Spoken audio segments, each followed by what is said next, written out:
Okay. Hello. I think this is recording. Uh, yep, it looks like it's recording. So, but this is our fifth article for Team 2, and this hopefully will be mercifully brief.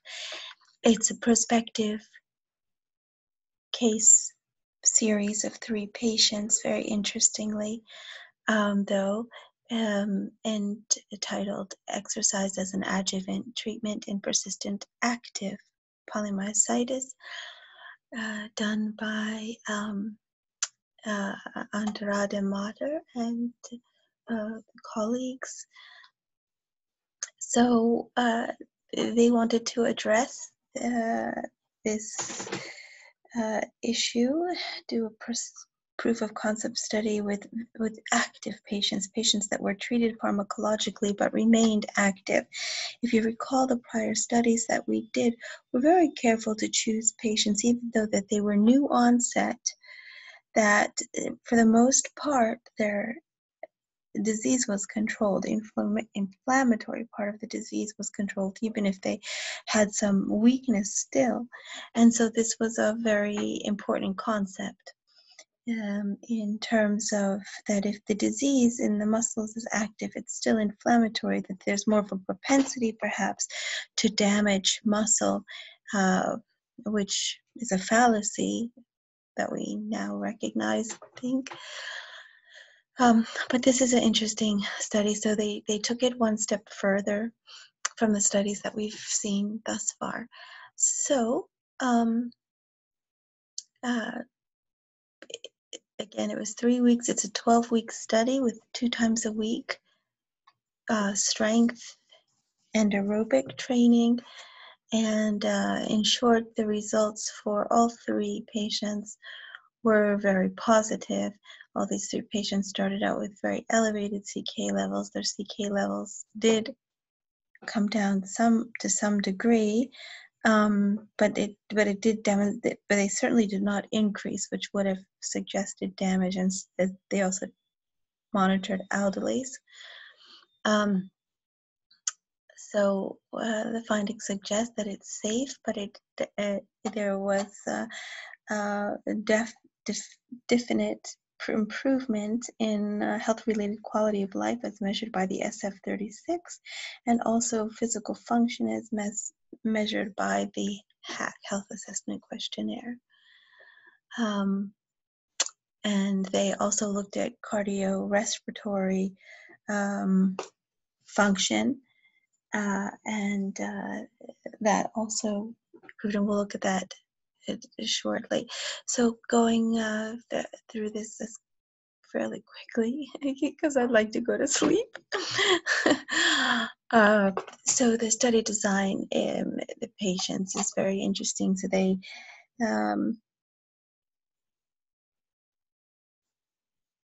evaluated patients between October 2011 and 2012 in consecutive fashion. It appeared like, or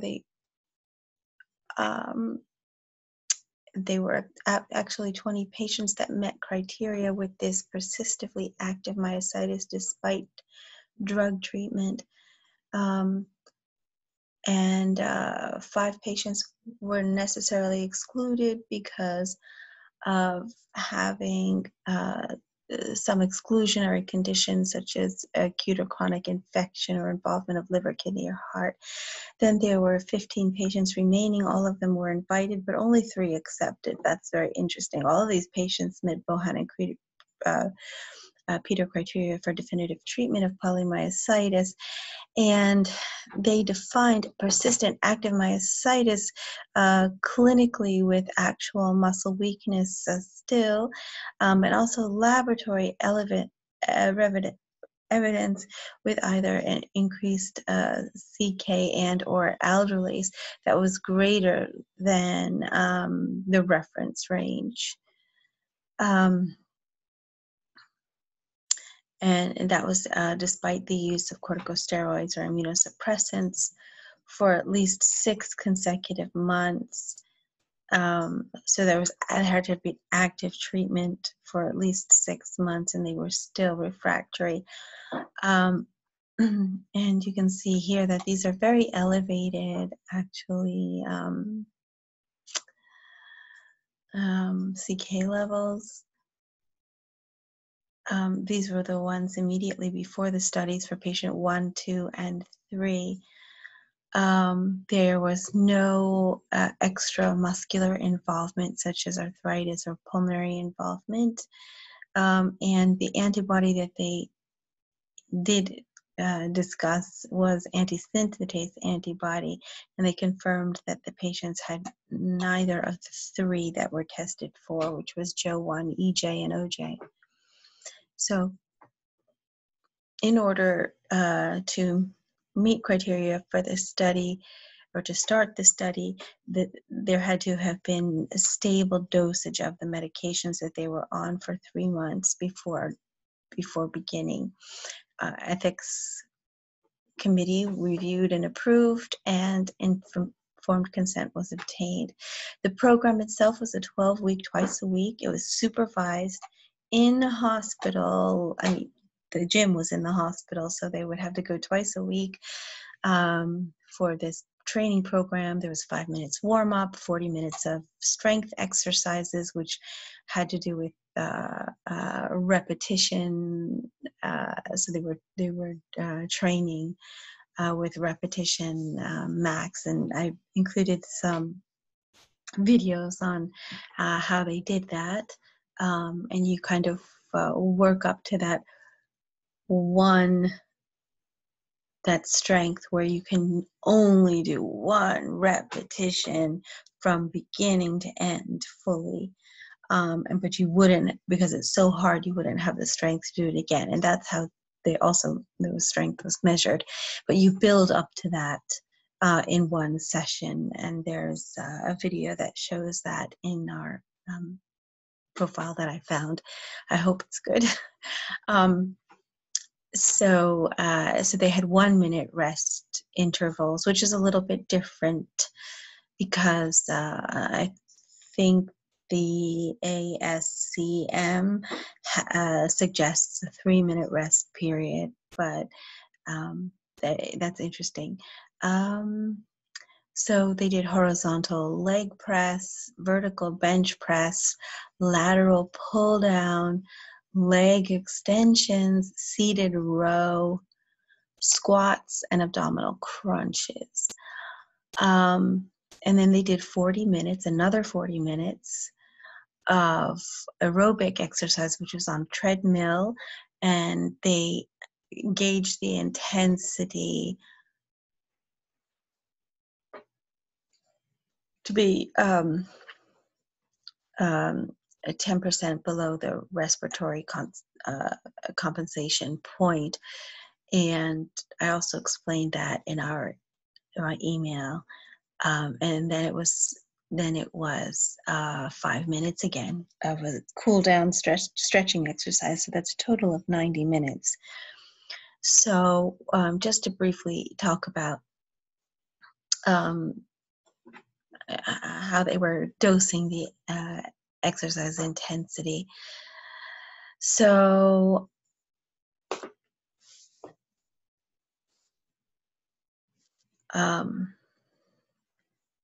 it says ranging from heart rate correspondent. The heart rate that was corresponding to 10% below the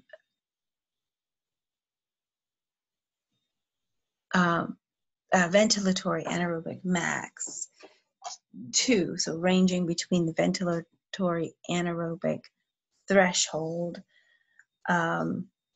which I also describe, and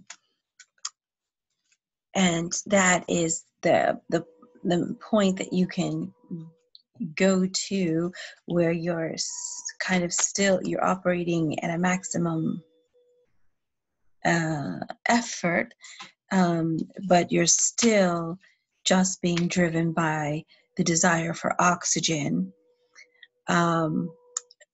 and because you're exercising. Whereas the respiratory compensation point, that's where the drive switches from, oh, just the need for oxygen, to your blood having so much acid built in, released into it from your metabolic activity.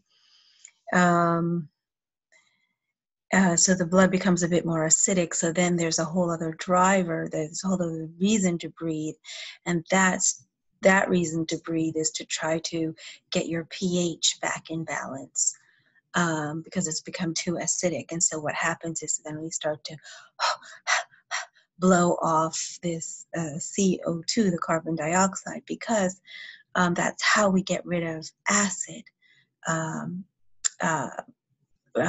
Believe it or not, because it helps us blow off acid. It carries away the acid. And so there's something in the brain that's triggering the lungs to say, wait, the pH has gone too low. We need to kind of equalize things. So that's that point. That's that respiratory compensation point.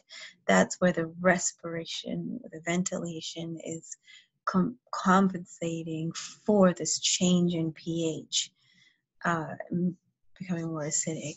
So what they're doing is there's in formulas, there's a heart rate. There's a heart rate associated with each of these. This still pretty high, but much lower than threshold than this respiratory compensation point. I hope I explained that okay. And I hope I wasn't talking out of the wrong end. But that's how I understand it. So they're trying to get, they're using those 2 points. So, and then what we have here is a table looking at the medications that the patients were on, and also a little bit about them. There were 3 patients.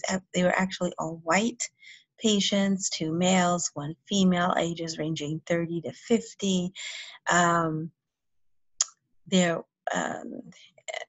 This table says a little bit differently than the narrative. This is 3 years, 7 and 3 since the diagnosis.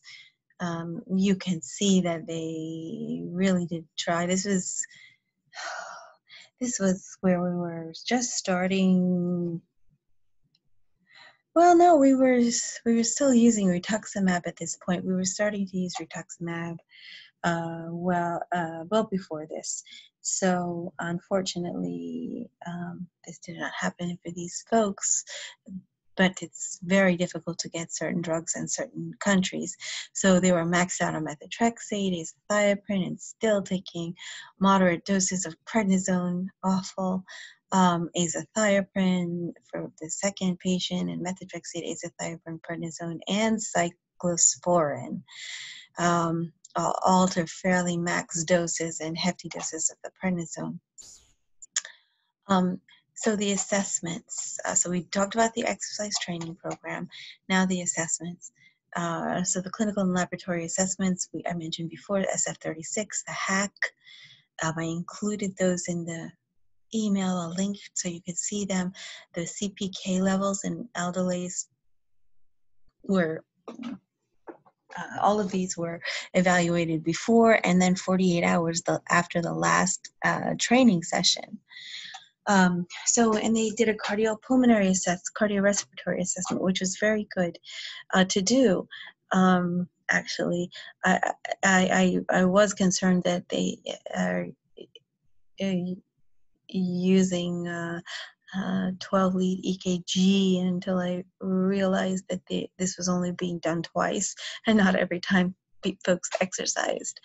So, in order to gauge this, folks underwent a treadmill test for maximal cardiorespiratory testing. And so basically it's a mask with a tube, and it measures how much oxygen you're taking in and how much carbon dioxide you're releasing through your mouth and nose, and they measure those differences, and that's indirect calorimetric assessment, so breath by breath sampling, as they call it, and they're looking at that exchange, the VO2 exchange. V is the consumption, O2 is oxygen, and you can also have VCO2, consumption, and carbon dioxide. And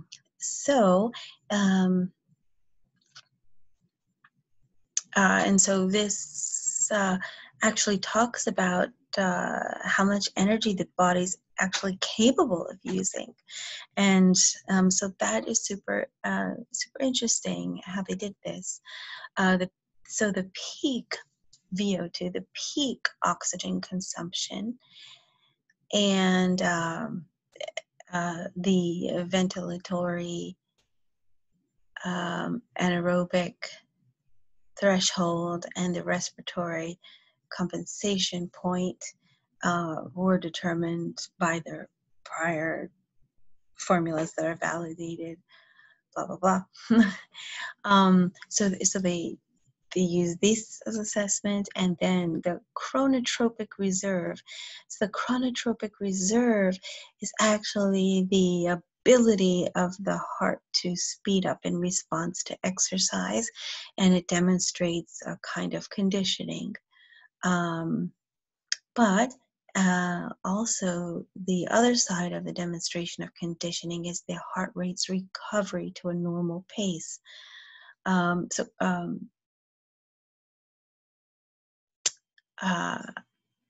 So if you think of chrono as time, by the way, and that means, so it's the timing, it can be faster or slower of the heartbeat. So, and when you're exercising, you want the heart to get faster so it can pump blood, and it can help transport toxins and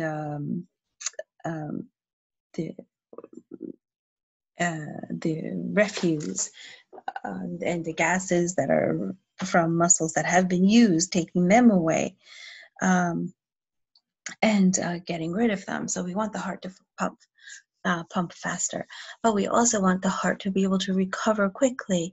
And when people are less conditioned, the hearts don't recover. The heart rate doesn't recover so quickly, which makes is a demonstration of exercise tolerance, your ability to tolerate exercise. And so what they did is they looked at not just chronotropic reserve, the ability of the heart to respond appropriately to exercise by increasing its timing of the contractions of the heart, but also heart rate recovery. And how they did this is they calculated the peak heart rate when during exercise, the highest it got, and then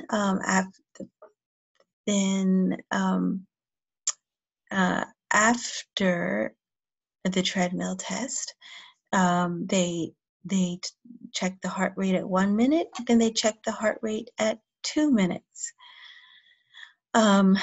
And so then each of these was, so it was the heart rate maximum, heart rate peak, minus the heart rate at the first minute, and then they did that again for the second minute, heart rate peak minus the heart rate at 2 minutes, and to see, and this was good because they did find a difference in this, that folks' heart conditioning got much better, and that's very important. So what do they do for testing muscles? Well, they used muscle function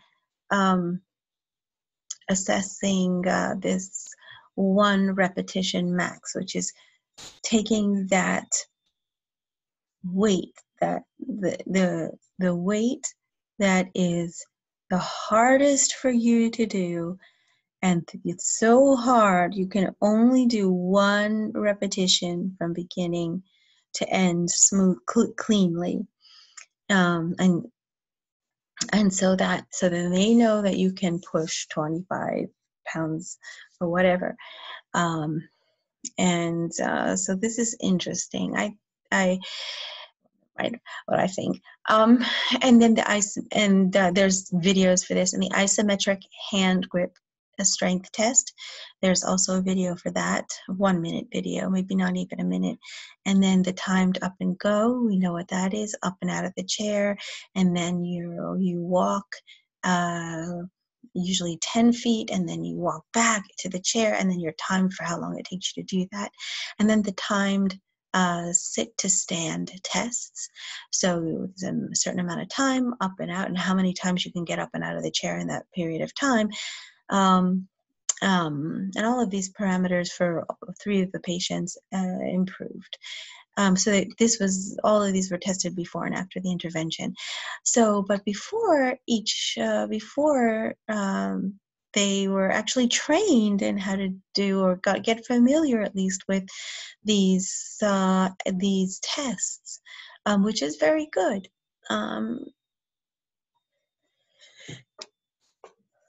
It helps to alleviate some of the performance anxiety as well. So I didn't clearly understand this part here. I do think, I didn't really understand this coefficient of variation for the muscle function tests.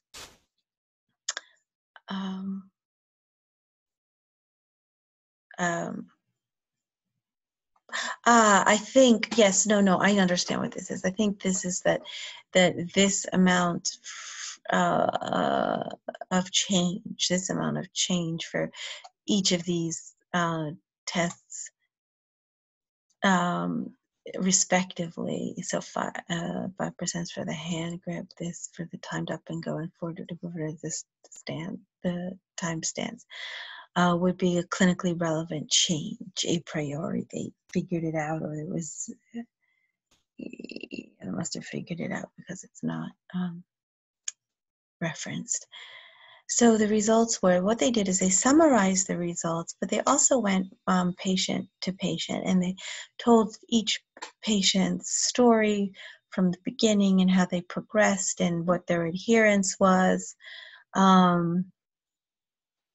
And through these 3 patients. So that's going to be fairly easy to read through. And that they provide these tables, and they show us the pre and post, how much weight, and this is the percentage of change right here. So in the beginning, for example, patient 3, the beginning of the 12 weeks, was 95 kilograms for the leg press, and then it was 99, which is a 4.2%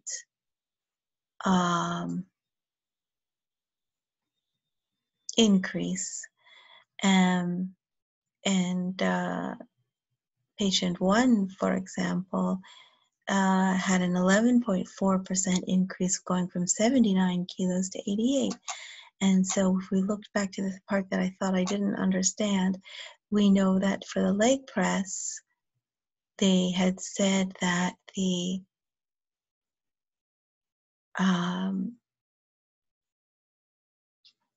so the first one is the leg press was 1.4%. And so here we are talking about at very least 4%. So it's very good. And so there was no change in this upper body strength. So that's really interesting. And this one was 8%. But that was something that they talk about in the discussion, that there seems to be there was less of a improvement in the upper body strength, and maybe sometimes not so much at all, like in the case of patient 2. And also you can see this in patient 1 with the hand grip. Yeah. So in the time to stand up and down, how many times can you stand up and down in a certain period of time? There was no change for patient 2. There was a 10% change I mean, I would think that's a fluke, honestly. Yeah, I'm not sure how much real change this is. It's just by one repetition. Anything could have happened, right? You could just got better at doing it. What, I don't know. But um, so anyway, they timed up and go. This person didn't do so great. They lost points. But in any case, let's look at this. So this is a significant difference in change of CK for the better. For the better, no change. Interesting. But there was an improvement in that person with their aldolase level, and an improvement in this patient at the aldolase level. And there is across the board favorable results with the HAC and SF36. And so the cardiopulmonary testing was something that was very good. So they didn't really explain this time to exhaustion, and I'd be interested to know how that was done. But look, this is really great. So people were having more energy, or at least feeling more capable. And that's a really great thing. Time to achieve, they didn't really explain this either. And again, very, very good. Excuse me. Table 2 continues so that, wait a second, time to achieve VAT. Yeah, how long it took to achieve the VAT, which was the ventilatory anaerobic threshold. It took them longer, which is good. That means their body was more fit. And then the time to reach this respiratory compensation point, which is the one that's driven by acid instead of just the need to breathe oxygen, that has also it increased it increased across the board, and that's really great. That's a measure of fitness and good conditioning. So the peak VO2 it increased a lot in patients 2 and 3, a little bit in 1, and the chronotropic reserve, the beats per minute,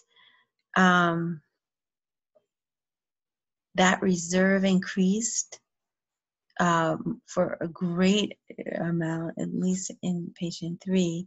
I'm not sure what happened here, but they seem to do pretty well in their heart rate recovery. So that's really good. So this is heart rate recovery at 1 minute, and really great strides. And then in terms of heart rate recovery at 2 minutes, look at this, very nice responses. So that really speaks volumes. Again, another narrative. So basically the discussion. So this is the first study looking at patients with a refractory, still active inflammatory disease. Remember, that wasn't the other 3 studies that we looked at. Those patients were minimally had inflammatory disease, if any. They were trying to enroll people that had no inflammatory disease, and that were controlled recently on new medications and prednisone, or just had stable disease with residual weakness. But here's a different story. So muscle strength, aerobic conditioning, muscle function, and quality of life all appear to have positive results, as well as not increasing muscle damage as was measured by the CK and the aldolase. And so what they're saying here is, well, this extends what we've known from Helian and Mariam's studies in Sweden. So basically they're saying that Helen and colleagues work established this group of patients that I just mentioned a minute ago, but now they're taking it one step further to patients that have an active inflammation that's suboptimal, and that we're seeing here there's improvements and there's no damage, so we feel underscore of safety. And interestingly, they say that there was this aerobic and strength training program. It induced substantial improvements in aerobic fitness, and that's really tied to quality of life in many diseases. And they also wanted to point out, as we went through the table, we saw that maybe one person responded to this, but they responded really good to something else if they didn't respond to the next thing. So there's some variability in what people will respond to. And so there's a little bit of a discussion here about that, about genetic factors, about sensitivity to certain thresholds. But the improvements and the variables where there were improvements, they're saying for everybody, especially for patient one, that they outweighed the lack of improvement in one variables that they demonstrated, or two or three. And what was interesting, though, is that they did point out here, they're talking about the upper body versus the lower body strength, and that the strength gains ranged from 25 to 120%. But the most marked increases that were seen in the muscles that were the least weakened. And that the least weakened probably will be take more time. And yeah, so there's a speculation that the upper rather than the lower body strength muscles were possibly more affected in these patients, and maybe there needed to be a little bit more time for demonstration in the weaker muscles. But again, they stress this is a small sample. So again, overall large improvements in HAC and SF36, and key points, it seems to be safe. The combined aerobic and strength training programs has potential to improve physical capacity, muscle function, quality of life, physical function in these persistent active patients. And it could also possibly be considered as an adjuvant treatment in persistent active myositis. So there were none of the IMACS outcome measures used here. I guess in 2012, 2014, we really didn't have them out, did we? I can't remember. But in any case, the other thing is that they're using different, besides the SF36, which does seem to be, here we have another study that shows the sensitivity and responsiveness to change of the SF36. Very good. Unlike the Nottingham health profile that we saw. But you'll see that they used different outcome measures in terms of muscle strength. They did not use the FI, the functional index. They did not use the MMT8.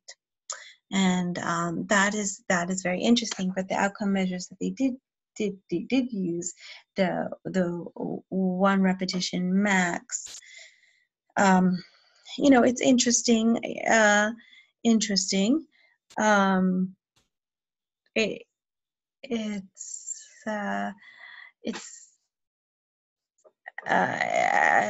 It can be argued that there is an endurance type test to this, also just strength test, because folks, when they're doing the test, they actually have to do a number of repetitions with a lower weight as they graduate up to that one repetition max. It requires equipment. It's a little bit burdensome, but we could talk about that. The other thing is that was very interesting was this the cardiorespiratory testing in terms of oxygen and carbon dioxide exchange, which reflected how much energy that people had the capacity to use up. And that is very, very interesting. So, well, that's this one. Okay, and congratulations. I think that's 5 out of 5. Take care. Have a good night. Bye-bye.